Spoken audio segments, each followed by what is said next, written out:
Hi everyone, so this is me just sorting out all of my photos from Japan really. So I thought I'd film it and I thought I'd just talk about bits and pieces, just, I don't know, random things or answering questions that I've had recently, and I just thought it's quite therapeutic to watch. You know, I love these sort of videos when people are sorting things out, so I just thought it'd be quite therapeutic to see how I sort things. And I'm going to do a part 2 of this because this is just the bare minimum of sorting them out. This is just by region. I have to then sort it out by itinerary and what we did and stuff like that. So there will be a second part to this. So yeah, it's just to get me started basically, because this is the biggest album I think I'm going to do, maybe ever. I don't know. We could go on a long trip again. But this was a 3-week trip that we did something every day. Like, we weren't sitting around. We were really out and about all the time, doing something, got things booked and stuff like that. So there's 1,500 photos over the course of 26 days. So it's a lot of photos to be sorted. So because it's such a big undertaking, and also because I'm so far behind, I just don't want to come to this album and be lost of which thing was. You know, I want things to be labelled and I want things, you know, to be obvious for me when I come round to doing it. I've only started doing it recently where I take notes of our trips, because before I was quite ahead and I was to the point where I was waiting to do a scrapbook because I didn't have any others to do. But life has got in the way, and obviously with the wedding and stuff like that, it just meant that I've really fallen behind. So it's really helped me to refer back to my notebook with notes of what we did and the dates and the, you know, names of places and stuff like that. So I'm so grateful that I do that now, because I first started doing it for Monaco, which is the album that I'm doing now, and that was a year ago, and it's really helpful to have it in notes. So it makes my journaling a lot easier, and it also makes me realise and sort of, I don't know, how important things are, you know, to have in the journaling rather than just basic journaling. It's so much nicer to have exact times and dates and names of things and, you know, quirky little things that happen on the day that you might forget about. So yeah, so I thoroughly recommend making notes and sorting things out, even if you're not going to come around to doing an album just yet, because it really does help.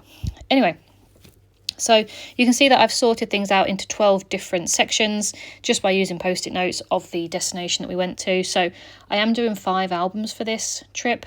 You've got Tokyo, which is going to be on its own, then Kawaguchiko and Hakone, which is pretty much all, they were basically around Mount Fuji really. That's sort of the gist of those two. And then Kyoto and Nara will be together. Then there's going to be Osaka, Universal Studios, which is in Osaka, and Himeji, that's the 4th album. And then the last album is Hiroshima, Nagasaki and Hakata. So there will be 5 albums altogether, because I know I can't get them all in one album, and I don't want it to be, I'd rather split them at points rather than just let it continuously go on. So there might be some of, I don't know, Kawaguchiko in a Tokyo one, when actually I'd rather it just be in its own album. So there will be 5 albums. So yeah, they're all going to pretty much follow the same sort of theme. I'll have different washi tapes and stuff going on, but they're all going to be pretty much the same sort of theme, using the same sort of paper and stuff like that. But I don't anticipate me doing this album just yet. As I said, I'm quite far behind, and yeah, I'm making good progress. I'm really impressed with myself actually, but I'm aware that obviously I might be moving house, so things will get put to the side unfortunately at some point. But I still want to keep a project out so that I can still scrapbook even when I'm sort of in chaos of moving house. I still want to have a project on the side. I don't know what it would mean for my project life. I don't know if I'm going to be a couple of weeks behind, but I'm going to do my best to try and not get any further behind than I already am. So yeah, but I wanted, as I said, to keep these in some sort of order. So you'll watch me sort them into destinations, and then I'll do a second part where I go into more detail of what we did and sorting out like that. But yeah, that will come later on. But yeah, so I thought I'd just talk about sort of how and why, and I don't know, our intentions of travel, and sort of how we manage to travel so often and things like that, because I do get asked that quite a lot. So obviously you can tell I'm from the UK, if you don't know by my accent. So here I get, at work, Joe and I tend to get 5 weeks and I don't know, 8 days ish off work, so it works out about 35 days or something like that. And because we don't work 5 days a week, we work 4 days, sometimes Jo only works 3 days. We follow a weird roster where mine's like a 4-week roster, and some weeks I work 4, some weeks I work 5, them sort of things. And Jo works to a 21-week roster where some weeks he's working 2 days, some weeks he's working 5, so some weeks we're only taking 2 days off, or some weeks I'm only taking 4 days off. So it means that we can normally fit in 4 main holidays, and that normally is 1 2-week holiday, which equates to obviously 2 weeks, and then so that's 1 2-week holiday. Then we tend to have 2 1-week holidays, and then we tend to put together the way that our leave works. It's a bit complicated actually, but I get 4 weeks, Jo gets 5 weeks, but I get more individual days than him, so I can put days together to make weeks.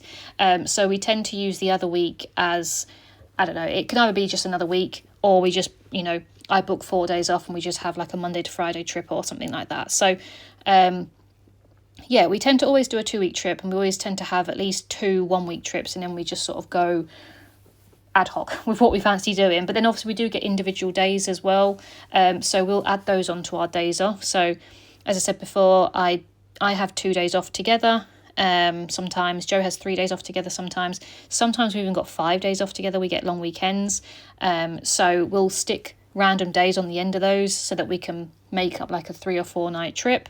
And as I said, we do get a long weekend every 4 weeks, which is 5 days off every 4 weeks. So we don't get them always off together.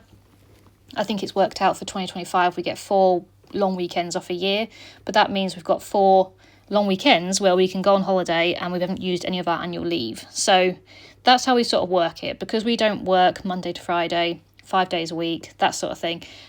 We jiggle around with our leave to get the most out of it, basically. So we don't really tend to run out of leave. We tend to have enough leave for what we want. As I said, we work it quite strategically so that we're, not using leave on the weeks that we work the most days and stuff like that. So that's how we tend to do it. So for example, we're going to Athens in a couple of weeks, and we used 1 day for that because we wanted to come back on the Wednesday rather than Tuesday. But if we came back on the Tuesday, we wouldn't have had to use any leave, but we wanted to stay the extra day. So that only cost us one day of annual leave, and that's a 5-6 day holiday. It's just things like that. Our Disney cruise, we're not using any annual leave for that at all. So we're just quite strategic with how we plan our holidays. And then obviously the other case is obviously money. We don't have unlimited money. We both work normal jobs that anyone can really do themselves. We do work for the railway, which does massively help because it means we get discount.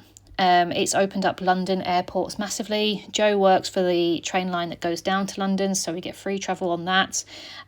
So it means that it opens up all our different airports, so we don't just have to fly from Manchester. It means we can go down to London and get a cheaper flight. So when we went to Budapest 2 years ago, I was looking at flights from Manchester and they were like £400, but fly from London Stansted and they were £80. So it just means that it opens up a lot of doors. Basically, for us working on the railway, we get discounted on trains or not free trains. And also it means that we can go on to like UK city breaks quite easily. We do a lot of days out by train. We can go up to Edinburgh, Scotland, stuff like that. So we really do take advantage of our perks from working on the railway, basically. So that's another thing that helps. We're not having to spend money on commuting to the airport and staying over and stuff like that. We can just travel by train. And as I said, I spend hours researching holidays. Like, I love doing it. It's not a chore at all. One of my favourite things. I used to be a travel agent before I worked on the railway, so it meant that I know where to look, sort of thing. I know what the peak times are. I know when to avoid, them sort of stuff. So I'm not afraid to do my research, and I use all different platforms and all different things. We've travelled with all different types of companies, just to get the best deal. I've booked trips as packages, or I've booked it completely on my own. I'm not really afraid to DIY it myself. Japan, this trip was a 3.5 week trip, and I did it all myself. I booked flights separately. I booked about 11 hotels all separately, and then I booked all the trains and everything like that, and I just did it myself and put it together. And I did see a tour that was quite similar to what we did, and it wasn't double the price, definitely not, but it was a good couple of £1,000 more than what we'd spent. So I do sometimes feel like if you've got the time and the effort to want to do it, you can save yourself a lot of money by not just going for a package tour. But saying that, we love doing package holidays. We've got 2 this year. It sometimes just saves you a lot of hassle, and if it's just a case of like a beach holiday and things, you tend to get a really good deal with the airline. We've looked at going to Dubai, and if you fly with Emirates, you can do an Emirates package. So with their flights and hotel, it's cheaper than booking an Emirates flight and then a hotel separately. So it's really just looking at different operators and different packages and stuff like that, and I love doing that. Like, it's one of my favourite pastimes, to sit there and research holidays, so I'm not afraid to do that. But it can be quite tiring to go round and round and round, looking at different things. And sometimes when we're looking at a specific destination, I'm really trying to make it work and I just can't get it to. The flights don't go on the right day, and so I give up really, and I look at somewhere else. And that's another thing why we do travel as much as we do, is because we're not restricted by when we can travel. We don't have kids, so we don't have to use school holidays or anything, so we can go any time of the year. We always avoid school holidays because we're aware that it's always busy, and obviously other people want the weeks off and we don't want to take them from them. And it's sometimes too hot. Like, believe it or not, we don't actually like the heat that much. So we wouldn't go away in August or anything like that to Europe because it's just so hot. But it's just knowing what the busiest times are, and we don't have to sort of go by then. We're not afraid to go in the off season.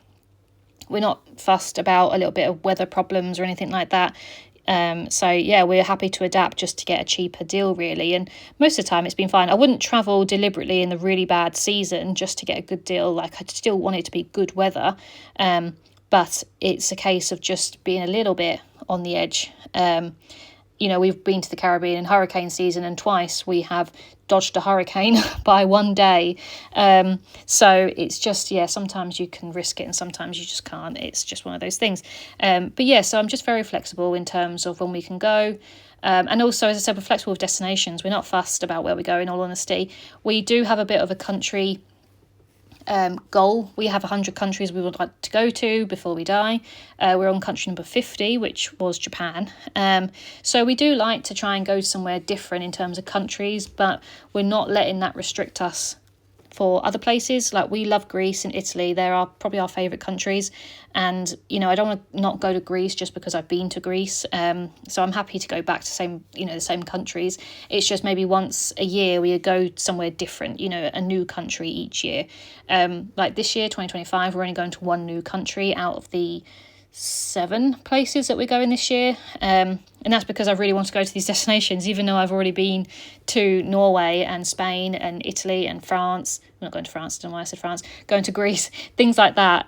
It just, I'm not afraid. I'm not going to let that country count get to me and be like, nope, I have to go to a new country all the time, because I still want to see these places. I just like having a little goal behind it, really. But so we've been to 50 countries together. There's only 2 countries that we both need to go to in order for it to be equal on both sides, because obviously Joe and I have known each other for a long time, but we both travelled before we met each other. So Joe's been to Austria and I've been to Turkey, but I haven't been to Austria and Joe hasn't been to Turkey. So there will come a time where we need to sort of go to both those countries, and then we'll be fully equal. But we are both on 50 countries as it is at the moment, having us been to those 2 separate. So, it's a fun little goal that we've got. We really wanted to make Japan our 50th country. So we did, and I'm so glad we did. It was such an amazing trip. It's definitely been the best trip. We both agree that it's our best trip we've ever done. We just did so much, and I'm just grateful for everyone that helped, really. We obviously got given money from the wedding and gifts from family and stuff, and that just made it a lot easier to plan. Obviously, it was not cheap, but it was our honeymoon, so we knew we were going to spend a little bit more than we would normally. And Japan, to be fair, it's expensive to get to Japan, but once you're there, it's not actually that expensive. We spent a lot less than we thought we would on food and attractions and stuff, so that was really good. But to get there is not exactly cheap. But we had the most amazing time, as you'll see from these scrapbooks. But yeah, so that is just how I tend to travel, really. We like to plan our holidays quite far in advance. Probably about a year in advance. Like, I'm starting to look at 2026. Again, because the way that Joe's roster works, he gets given weeks and then he has to swap them around. Because he works in a big group of people, there's about 40 of them. It's the fairest way of doing it, really. So they all get given weeks on like a rotational basis, and then they just swap around. And he's never really had a problem in the 12 years that we've been together. We've never had a problem. So we always tend to get the weeks that we're after. And if not, we just move it. We're not, as I said, we're not stuck by certain weeks. We're happy to go at different times. So if it means that, a week is fully booked, then we can just move it to another week. And my team's quite flexible. There's only 4 of us. So, we all know what each other wants. So it's not really a problem. So we don't have an issue with when we can go. But we do have to plan it in advance, just to make sure we definitely get what we want, really. Maybe not many people are as organised as that, so a lot of people, will just leave it until they know where they're going, but, we tend to know when we're going, like, a year in advance. So I'm already thinking about 2026 and where we want to go. So yeah, we're just very organised with holidays because we make it a priority, really. And I think that's how we manage to travel so often. I will say, though, 2025, we've gone a little bit over budget, and maybe a bit too ambitious. It's because of the Disney cruise. I'm blaming the Disney cruise. It was very expensive, and it's one of those extra expenses that we probably didn't really need to take, but I'm so happy that we're doing it. I'm so glad we're doing it, but it's obviously just a little bit more expensive than your generic 3-night trip away to Belgium. So yeah, it's just an extra thing. So at the moment, I'm just trying to sort of sort myself out. So we've got a little bit of a backup for 2026 because I do like to book deposits and, flights or whatever, especially the big trips. Like, I like to make sure I've got enough money to book those in advance so that we're getting the best deal and stuff. So yeah, for our big trips, like our big 2-week trips, I tend to book the flights exactly a year in advance because I find that that's the cheapest time. I do keep an eye on things and see whether I could have got a better deal, but it's always been that it's been the cheapest when they first come out. So I tend to live by that, but I am quite flexible. If we don't have the money there and then, I'll just wait. But yeah, so that's just a bit about how I travel. In the second part, I'll probably go in about how I started scrapbooking and how it's sort of developed over the years. But I know people they enjoy the travel scrapbooks. I think that's obviously the main part of my channel, really. So I just thought I'd give a bit of background about how we get to travel and sort of how we work it so that we can travel as much as we can. So yeah, so you see me put them all into different piles, and now I'm just putting them back into these little pockets that they came in, and I'm just going to put them round with elastic band. Places like Tokyo and Kyoto had to have a few pockets, so when I come round to it, I'll have to break it down even further, but I'll just separate the photos with post-it notes rather than put them into different pockets. So I want to put them, as I say, into like attractions, so that when I come around to doing the album, it's really just easy just to pick out the pocket for that day and that attraction, and I got the photos there and then. So yeah, upstairs I've got this massive box filled with everything from Japan. It's absolutely huge. So these will just go in with them, and yeah, it'll be ready for when I come around to doing this album. So I'm nearly done with my Monaco album as we speak. I don't know when this is going up, but I might have gone a bit further on than that, but I'm nearly done my Monaco album. Then I've got my Alicante Spain album to do. That's not too big, to be honest. And then it will be my Hindu, which is quite big actually, but I don't have that much embellishment, so I don't see it being absolutely huge. And then we've got a trip to London, but that's going to be a little bit more complicated because I want to redo my London album. I want to put it all into one album rather than into my England album. So I will be doing some sort of deconstructing for that one. But again, it was only a day trip or overnight trip, so that won't take me long.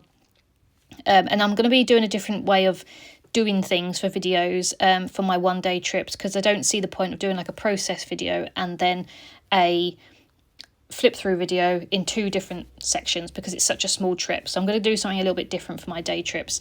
I'm still going to put them on here. I'm still going to show you what I'm going to use and everything like that, but just in a different format really.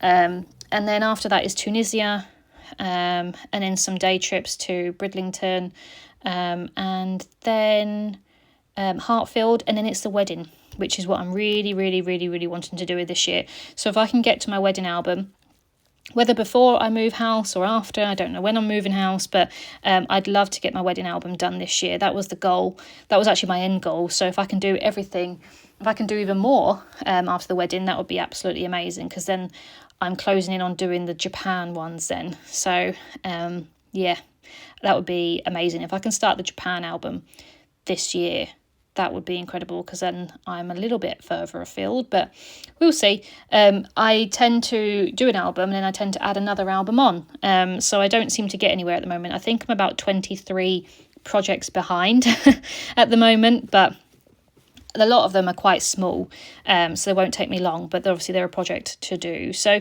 yeah, I hope you've enjoyed just this little bit of a catch up and watching through my Japan photos, and I'll be back part 2. Bye.